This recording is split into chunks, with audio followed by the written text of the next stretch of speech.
páálí mi tó ń bẹ lọ́dọ̀ aláàjì sí o tó mẹ́ta tí mi ò rí gbà bí mo ṣe ń bá yín sọ̀rọ̀ ẹni tó bá ti kúrò ẹ lè gba páálí yín kò sẹ́ni tó lọ tí ò ní padà. Kí ló dé? torí bá fọ́ mi tàbí nínú mi látàsìkò yìí lọ Wasiu Ayinde mi ò ní pariwo ẹlòmíì ìwọ ni máa pariwo.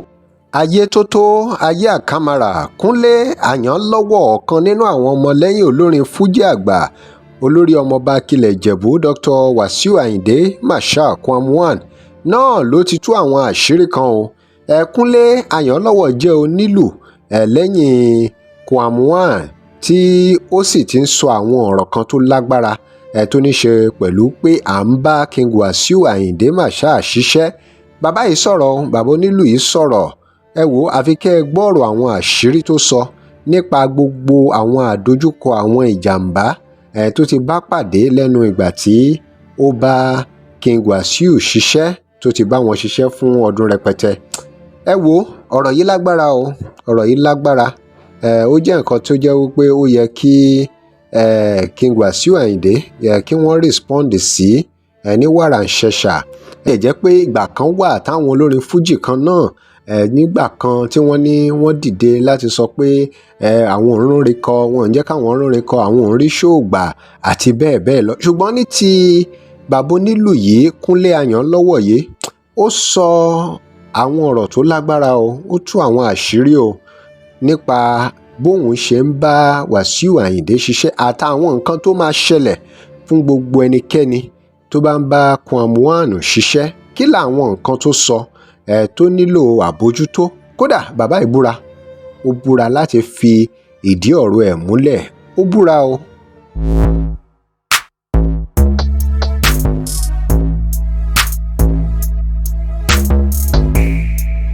Welcome to crossblog XTV. Remember to like, share and follow us. Ẹ jẹ́ agbóhùn lẹ́nu Kúnlé Àyànlọ́wọ́ lórí experience ẹ̀ ní gbogbo ọdún tó fi bá Kwam1 ṣiṣẹ́. ọjọ́ tá a bá fẹ́ kúrò wọ́n á fún yín ní pálí yín padà. Tẹ́ bá gba pálí ẹ̀ tẹ́ bá tún ti dé Muritala ń bí wọ́n á tún gba pálí ẹ̀ padà. So èmi dẹ̀ rò pé ó wà nínú òfin Nàìjíríà pé pálí oníkálukú ló yẹ kó ṣe kí ni? Ọwọ́ ẹ̀ ló yẹ kó máa. Ọwọ́ ẹ̀ ló yẹ kó wà. Páálí mi tó ń bẹ lọ́dọ̀ aláàjì sí o tó mẹ́ta tí mi ò rí gbà bí mo ṣe ń bá yín sọ̀rọ̀ ẹni tó bá ti kúrò ẹ lè gba páálí yín kò sẹ́ni tó lọ tí ò ní padà. Kí ló dé? I don't know.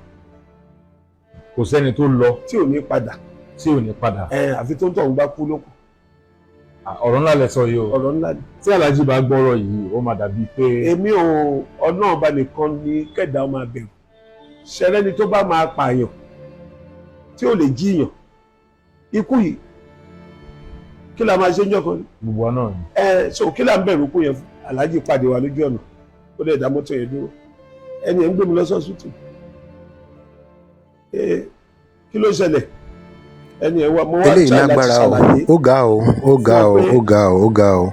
nǹkan báyìí bá ló ṣe mí ẹni ẹ̀ wá ní òun fẹ́ lọ mú mi rí GP ni so doctor ni wọ́n so ó ń láti dá mi padà ó kàn sọ fún mi ni pé kí n bọ́lẹ̀ ní mọ́tò yẹn kí n ṣe kí ni pé kí n padà sílé. Inú lẹ́ ń dùn yìí. ọ̀sà yẹn ni mò ń nọ́ọ̀sì di òní olómi. èyí tí mo fi kúrò yìí ìjà agbóni tó dẹ̀ lágbára gidi. ogún ọdún èmi yìí èmi ó máa bẹ̀rẹ̀ sí calculate ẹ̀ o láti ya 2022 yìí torí bá fọ́ mi tàbí nínú mi látàsìkò yìí lọ Wasiu Ayinde mi ò ní pariwo ẹlòmíì ìwọ ni máa pariwo. débẹ̀ ẹ bá mi wo 1990 sí 2022. That's 32 years. 32 years. So ẹ wá sọ pé ẹ achieve nǹkan kan. mi ò achieve ohun tẹ́ ń sọ. ẹ ra lẹ́ ń bẹ̀. ṣe rí ìlú tá a gbé lọ́wọ́ yìí.